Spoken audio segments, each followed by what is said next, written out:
Or when you've had the PPB uniform on and you've been here talking about your work with the Sunshine Division, it's kind of fun to get to peel back the curtain and really look at the person behind your badge, which is what we get to do here in your new book. Tell us about it. Awesome. So again, thank you for having me. Of course. This book is deeply personal to me. It's one of those things that took a lot of courage and a lot of vulnerability. And those are things that don't necessarily come easy for me just because of the way I was raised. And for a lot of officers, being vulnerable is really not acceptable. In most cases, we're taught to be strong. We're trained to show up for other people and just kind of push things down and show up in spite of everything going on in the world with a smile. And sometimes it's hard. Sometimes it's really hard. So what made you want to write this book? Of course, that inside look is always difficult, but you are sharing it with a lot of people. Why? So it started with therapy. Therapy is helpful. It's necessary. Yes. Being a police officer, you see some pretty horrific things. Absolutely. Especially in Portland. Portland is a tough city. And so being able to focus on self-care and journal, and then the journaling turned into something that looked like a book, and just being courageous enough to share it. There were so many moments where I'm like, I don't think I want to share this. I'll just keep this for me. But I felt like there's so many of us that are, again, showing up and we just don't have permission to be vulnerable and discuss those things. And so I'm hoping that this is an opportunity to open the window for some people to have those courageous conversations. Yeah. What was the breaking point for you? Was there a turning point in your career, a point at which you realized, I can't keep going, keeping this all in. I can't keep going without reaching out and finding some other place of support? Absolutely. There's definitely a breaking point, and I discuss it in the book. There's a chapter in chapter 15 is really tough. I go into some dark places and some dark secrets, and I'm very open and very vulnerable.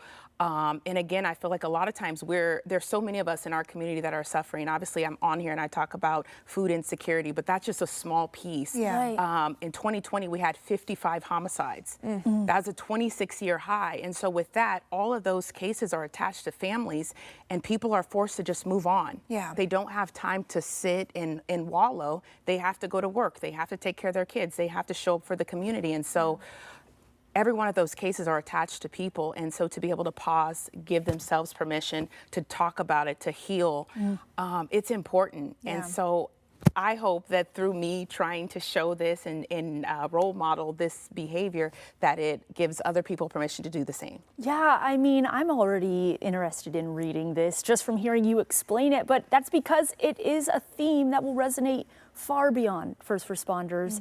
What themes about this, and why do you think it resonates so personally with people, especially women? I think it's really important to identify that strength is okay. It's okay to be strong. That's a good thing, but it's also, it can become a cage, right? When every day you want to show up strong, you want to show up perfect, you want to be, you want to appear like you have it all together. That can become a cage. And so with being in that cage, life is still happening. Right. And so at what point do you stop and try to soften, try to heal, try to deal with some of the things that you're experiencing as a person? I think sometimes people are worried that if they admit that they need help, or if they admit that there's an issue, that there's no coming back from that there's no rebuilding back from that.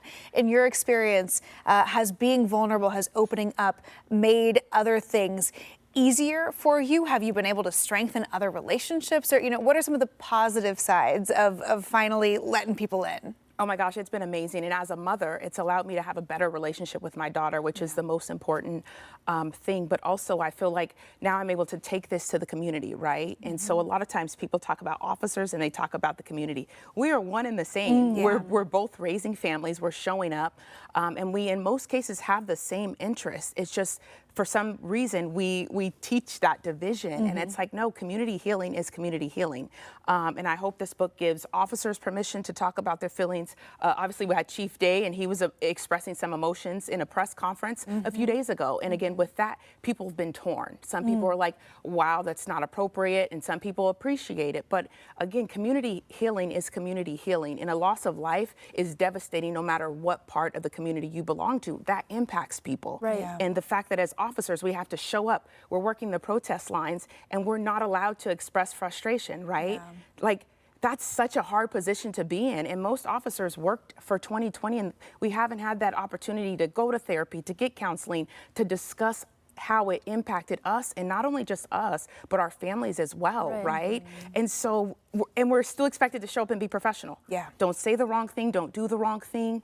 And it's like, well, this is a lot. Yeah. And so at what point, again, do we give ourselves permission to heal, permission to discuss those things, permission to just sit with it and be sad? Right. Yeah. And to recognize even when you're in these situations where something might not be happening directly to you, Yes. you're still walking into the worst day of somebody's life. You know, all of that, it sticks to you. Right. It's important to look at those areas and realize, like, hey, it's okay to have a moment of humanity and to keep humanity at the heart of so many of these conversations. Well, Officer Saunders, thank you for being here. We really appreciate you being here to talk about your book. And I know we're going to have you back again to talk about the Sunshine Division many times, but this is such a wonderful look behind the badge. Thank you for being here to talk about it. Thank you for having me. Yeah. Well, if you want to get a copy of Rashida Saunders' new book, Permission to Break, you can learn more about where you can get yours right now on coin.com.